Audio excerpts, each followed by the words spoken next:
I never thought I would feel this kind of hurt from the people I loved most. I was sitting in my room that morning, my wedding day, surrounded by the excitement and chaos of final preparations. My heart should have been light, full of joy, but a strange tension lingered in the air. Ethan, my fiancé, was busy checking on last-minute details, and Samantha, my maid of honor and my best friend since childhood, was fluttering around me, helping with my dress and calming my nerves. On the surface, everything looked perfect, but there were tiny moments that didn't sit right with me. Samantha and Ethan had always been friendly. I trusted both of them completely, but that morning, I caught them sharing small, quiet glances, as if they were communicating without words. At first, I told myself I was imagining things. Maybe it was my nerves, maybe it was just excitement making me paranoid. Still, something about the way Samantha lingered near Ethan, the way he responded with a smile that seemed a little too private, made a small part of me uneasy. I tried to push the feeling away and focus on the good things. My dress was stunning, my hair and makeup were flawless, and I had the people I loved most around me. Friends and family were arriving, the flowers smelled amazing, and the sun was shining through the window just right. Everything should have been perfect, and yet, I couldn't shake the feeling that something was off. I remember laughing with Samantha while she adjusted my veil, telling me I looked like a princess. I smiled, but deep down, I kept noticing the subtle tension between her and Ethan. They exchanged a few words that I didn't hear clearly, and then suddenly they were both distracted, looking in the same direction. My mind tried to tell me it was nothing. I had no reason not to trust them. After all, Samantha had been there for me through everything, from heartbreaks to late-night breakdowns. Ethan had promised me a life full of love and loyalty. But as the hours passed and the day got busier, little things kept happening, brief touches, quiet laughs that seemed too intimate, and moments that made me feel like I was an outsider to something I shouldn't be seeing. I kept telling myself to ignore it, to stay happy, to focus on the excitement of marrying Ethan. Still, a seed of doubt had been planted. I wanted to believe in the love I thought I knew. I wanted to believe in the friendship that had lasted years. I didn't want to imagine that my closest friend and my future husband could be hiding something from me. But that morning, as I took a deep breath before stepping into the room full of guests, I felt the first real crack in my perfect world. Something was wrong,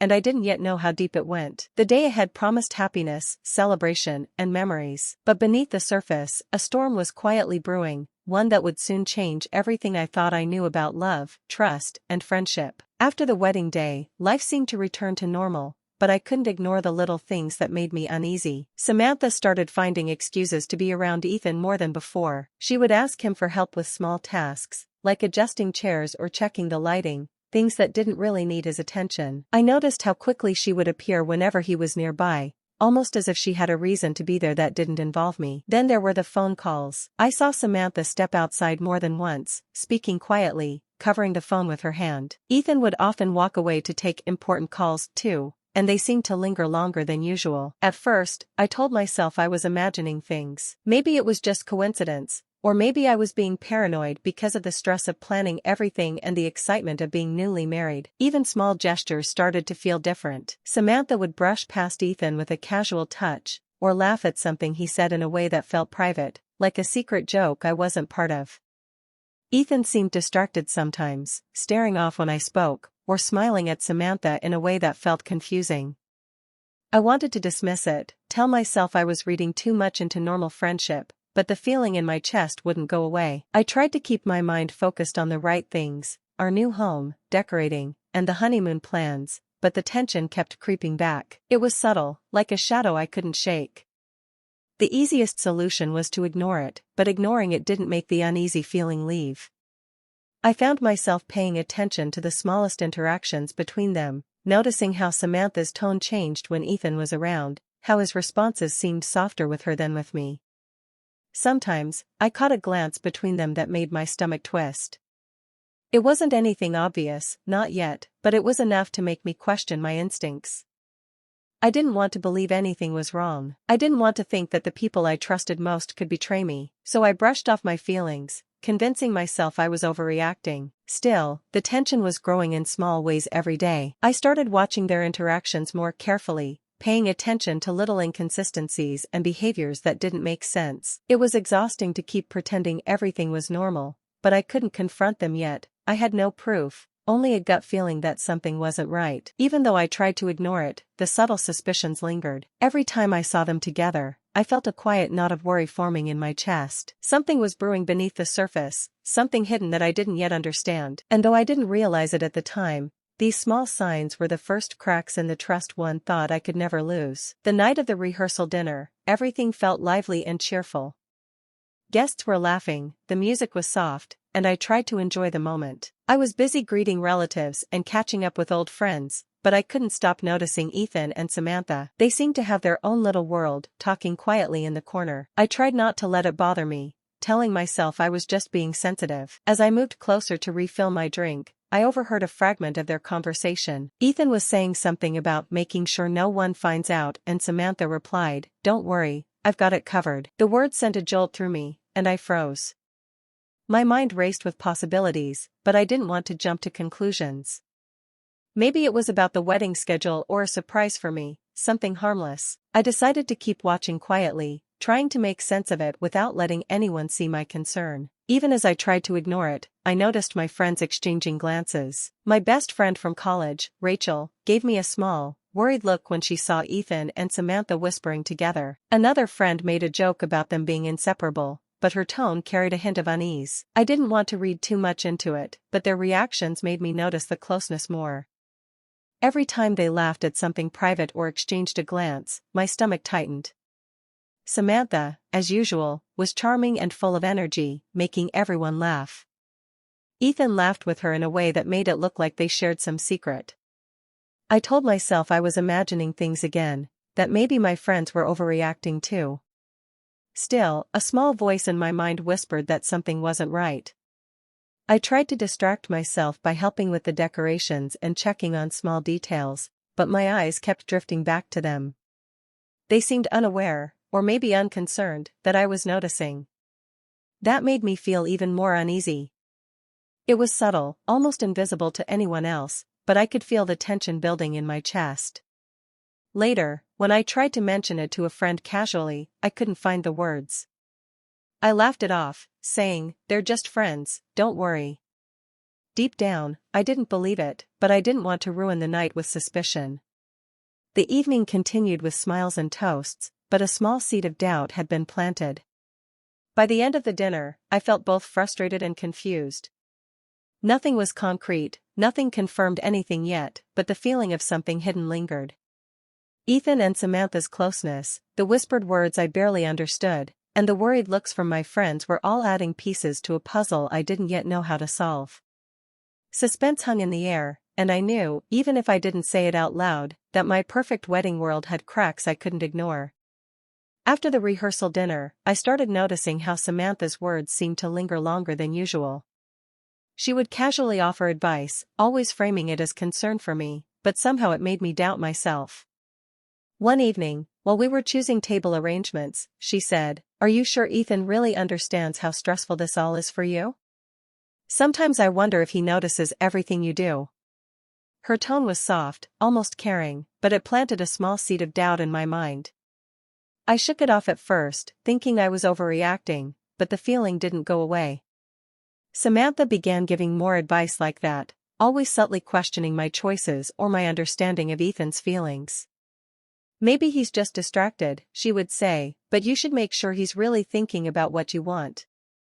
At times, I caught myself feeling guilty, as if I was failing somehow, even though I knew I had done nothing wrong. Her words were like tiny arrows, hitting little cracks in my confidence I didn't realize were there. It wasn't just the words. Samantha would act as if she knew things I didn't. She'd mention details about Ethan's habits or moods, like she had inside knowledge. "You know how he can be sometimes," she said once, "he's not always great at expressing how he feels. You just have to read between the lines." I nodded, trying to take it as advice, but inside, it made me question everything. Was Ethan really as devoted as I thought? Did he notice me the way he used to? I couldn't ignore the unease that started growing in my chest. Samantha also started creating small situations that made me feel excluded. During casual moments, she would share inside jokes with Ethan, smiling in ways that left me feeling like an outsider. She'd ask him questions when I was nearby, pretending to be curious but somehow making me feel inadequate. I began second-guessing myself, asking if I was too sensitive or if I was imagining things. Even with Ethan, subtle changes started to feel bigger. He seemed distracted at times, and Samantha's presence seemed to magnify it. I tried to talk to him about small worries, but Samantha often stepped in, smoothing over the conversation, making it feel like my concerns were silly. It made me hesitate to speak, and slowly, I started keeping my thoughts to myself. By the end of those few weeks, I felt a quiet tension growing inside me. I loved Ethan and trusted him, but Samantha's manipulations had started to make me doubt my instincts. I felt unsure of my own judgment and restless in a relationship I had always thought was solid. I didn't realize it yet, but Samantha was planting the foundation for something far worse, making me question the very people I trusted most, even before the betrayal became visible. The unease was subtle, almost invisible to anyone else, but it was real. Every word, every glance, every tiny act of concern from Samantha was carefully guiding me towards self-doubt. And even though I didn't understand it at the time, I was already being pulled into a web that would soon shake my life to its core. A few days before the wedding, I went to Ethan's office to grab something from his old laptop. It had been sitting there for months, untouched, but that day it was open. I didn't plan to look at anything private, but the screen caught my eye. There were messages, flirty, playful messages, from Samantha. My heart stopped. I couldn't believe what I was seeing. I didn't read everything, just enough to make my stomach twist. Before I could react or think clearly, Samantha appeared. She must have noticed my expression because she immediately stepped in. "Oh, those? It's nothing, Lila," she said with a calm smile, like she had expected me to see it. "We were just joking around, you know how we are. Ethan and I, we tease each other sometimes, but it doesn't mean anything." Her tone was confident, persuasive, and almost soothing. I wanted to believe her, to calm the storm in my chest, but a small voice inside me whispered that she wasn't telling the whole truth. I felt betrayed by instinct, even though I had no real proof. Ethan hadn't said anything to me about it, and Samantha's smooth explanation made it hard to confront him without seeming paranoid. I closed the laptop slowly, forcing myself to stay calm. "Okay," I said quietly, trying to mask my unease. "If you say so." But deep down, I couldn't ignore the tight knot in my stomach. After that moment, I started noticing more little things. How Samantha would laugh at Ethan's jokes in a way that felt private, how Ethan seemed distracted when I approached, how both of them shared glances that I couldn't explain. I told myself I was overthinking, that maybe it really was harmless, but my intuition kept screaming that something was wrong. The wedding day was getting closer, and with each passing hour, the tension grew. I tried to focus on my excitement, the flowers, the dress fittings, and the planning, but my mind kept going back to that laptop and Samantha's reassuring smile. I felt torn between trusting my friends and trusting my gut. It was exhausting to live with that doubt, and it made me question not just Samantha and Ethan, but myself as well. I wanted to confront them, but I didn't know how. I had nothing solid to accuse them of, just a creeping feeling of betrayal. It was like walking on thin ice, afraid that at any moment, everything I trusted could crack and leave me falling into heartbreak. Every laugh they shared, every private glance, every casual touch made the doubt harder to ignore. By that evening, I realized something had changed. I couldn't fully trust them anymore, even if I didn't have proof. That small, quiet moment with the laptop had shifted something inside me. The wedding, which should have been the happiest time of my life, suddenly felt like a countdown to a storm I didn't yet understand, and I knew my world was quietly beginning to unravel. A few days after the laptop incident, I started noticing things I couldn't ignore. There were little clues that didn't make sense, receipts for dinners I hadn't been invited to, notes that mentioned places I didn't know Ethan had gone, and messages on his phone that vanished too quickly for me to read. At first, I tried to brush them off, telling myself I was imagining things again, but the feeling in my chest kept growing. Something was definitely wrong. One evening, while Ethan was out running errands, I quietly checked his office again. That's when I found more evidence, hidden messages between him and Samantha, carefully deleted at first but still partially visible in notifications. I could see the words they used, the way they joked, the plans they made to meet without anyone knowing. My hands shook as I read, my mind struggling to process what I was seeing. It wasn't just flirtation anymore, it was deliberate secrecy. Then I found receipts tucked away in a drawer, 2 dinners at a restaurant across town, a hotel charge for a room neither Ethan nor I had booked together, and even small gifts with no explanations. Everything lined up too neatly to be coincidence. I felt like I was piecing together a puzzle, but the picture it created made my stomach turn. Samantha and Ethan had been meeting behind my back, hiding it carefully, and I had been blind to it all this time. The shock hit me in waves. First came disbelief, I didn't want to accept it. Then came anger, sharp and bitter, burning through my chest. And finally came sadness, deep and heavy, pressing down on me like I couldn't breathe. I felt betrayed by the 2 people I had trusted most in my life. My friendship with Samantha, my love for Ethan, it all felt like it had been a lie. I sat down, trying to calm myself, but the emotional turmoil didn't stop. I questioned everything I had done, wondering if I had missed signs, misread gestures, or somehow pushed them toward this. I doubted my judgment, my intuition, my ability to see the truth.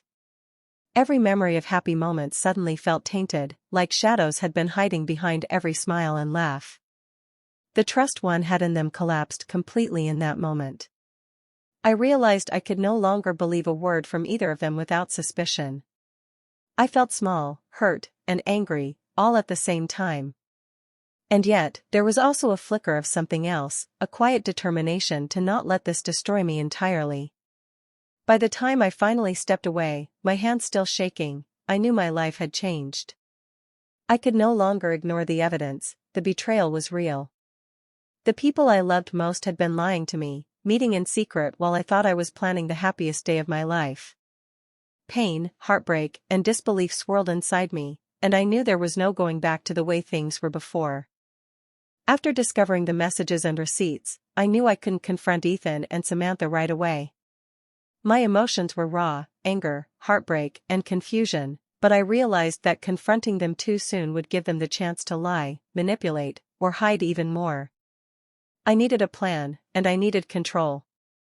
I started quietly observing them, paying attention to their routines and interactions. I looked for patterns, times when they met or communicated, and small details that could confirm the betrayal further. Every message, every receipt, every strange glance became a piece of evidence in my mind. I took notes secretly, storing everything where they wouldn't find it. I didn't want to rely on memory alone, I wanted proof that was undeniable. At the same time, I reminded myself to stay calm and composed. It wasn't easy. Every time I saw Ethan smile at Samantha, or Samantha touch his arm casually, my heart ached. I wanted to explode, to scream, to demand answers. But I forced myself to stay quiet. Losing control would only make them stronger, and I refused to give them that power. I told myself that patience was my weapon. I also began thinking about how I could reveal the truth in a way that would protect me and expose them completely. I didn't want revenge that was messy or petty, I wanted it smart, subtle, and final. I imagined moments where the betrayal would be clear to everyone, family, friends, even strangers, so there would be no room for denial. I wanted them to feel the weight of their actions without me having to beg for acknowledgement. While planning, I strengthened my emotional resolve. I talked to myself, reminding myself that I was not the one at fault, that I deserved respect, honesty, and love. I focused on staying composed, keeping my thoughts clear, and preparing for the confrontation that would come at the right moment. I didn't need to rush. I had the upper hand because I had the truth, and they didn't. Every interaction with them became careful and deliberate. I smiled when needed, spoke politely, and acted like nothing was wrong, even as my mind catalogued every hint of guilt or carelessness on their part. I practiced patience and emotional strength, knowing that when the moment came, I would be ready. By the time the wedding day approached, I had a plan forming in my mind. I knew when and how to confront them, how to present the evidence, and how to make sure that their lies could no longer protect them. For the first time since discovering the betrayal, I felt a quiet sense of power. I wasn't weak. I wasn't lost. I had been hurt, yes, but I was ready to take control and turn their deception into a moment of truth that would change everything. In the midst of heartbreak, I had found clarity, intelligence, and strength. I was no longer a victim of their lies, I was a strategist, quietly preparing to reveal the reality they had worked so hard to hide. And I knew that when the time came, the truth would be undeniable. The wedding day arrived, bright and beautiful, but beneath the flowers and music, my heart was heavy. I had rehearsed my plan, and I was determined not to let them see how much they had hurt me. As I walked down the aisle, smiling for the guests and holding Ethan's hand, I kept my eyes on him, but I couldn't ignore Samantha. She was standing beside me, her role perfect, her smile flawless, but I noticed the little things she couldn't hide. During the ceremony, I caught Ethan and Samantha exchanging glances. At first, I froze, my chest tightening, but then I reminded myself to stay composed. I would not give them the satisfaction of seeing me fall apart. Every glance they shared, every small smile that had once seemed innocent, now screamed betrayal. I let it slide over me like a wave I had learned to ride. Inside, I felt a storm, but outside, I was calm, graceful, untouchable. I noticed subtle gestures, Samantha lightly touching Ethan's arm, the way he would glance back at her while responding to me. It was almost like watching a private conversation happening right in front of everyone, hidden in plain sight. I realized then that the stage itself, the wedding, was perfect for my plan. I could keep smiling, keep moving, keep performing the role of the happy bride, and all the while, my mind was sharp, cataloging every detail for when the truth would be revealed. The tension was electric. I could feel it not just in myself, but in the small reactions of those around me. My friends, my family, they sensed something different in the way I held myself, in the intensity behind my smiles. Ethan and Samantha didn't know I had already uncovered everything. They were confident in their secrecy, but I was ready to turn the tables. Every look they shared made my pulse quicken, not with fear, but with the power of knowing what was coming. As the officiant spoke, I let my mind drift over the moments I had discovered, the hidden messages, the receipts, the secret dinners. I imagined how this day would change when the truth came out.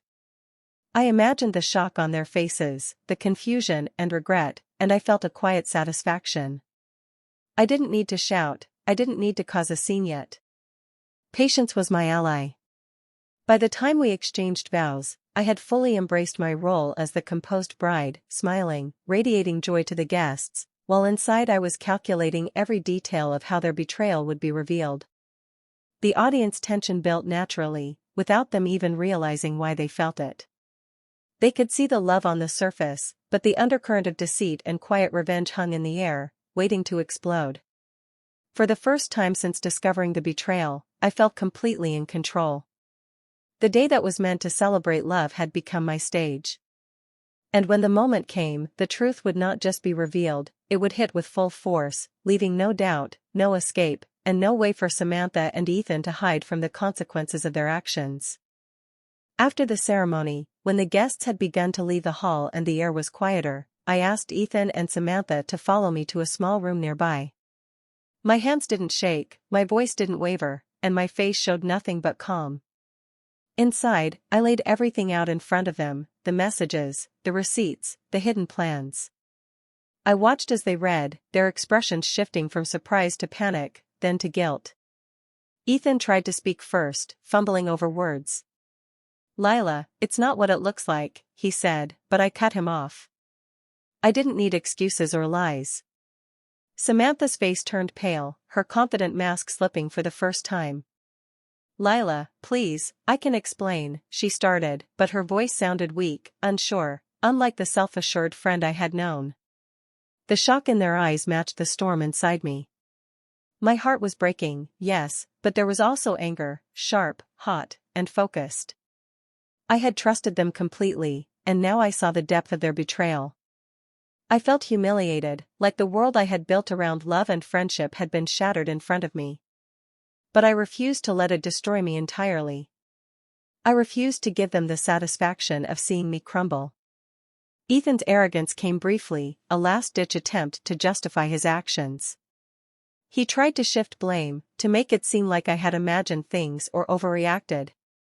Samantha, too, tried to smooth things over, using words that once would have comforted me. But this time, I heard it for what it was: empty, manipulative, and meaningless. They had underestimated the strength I had gained from their betrayal.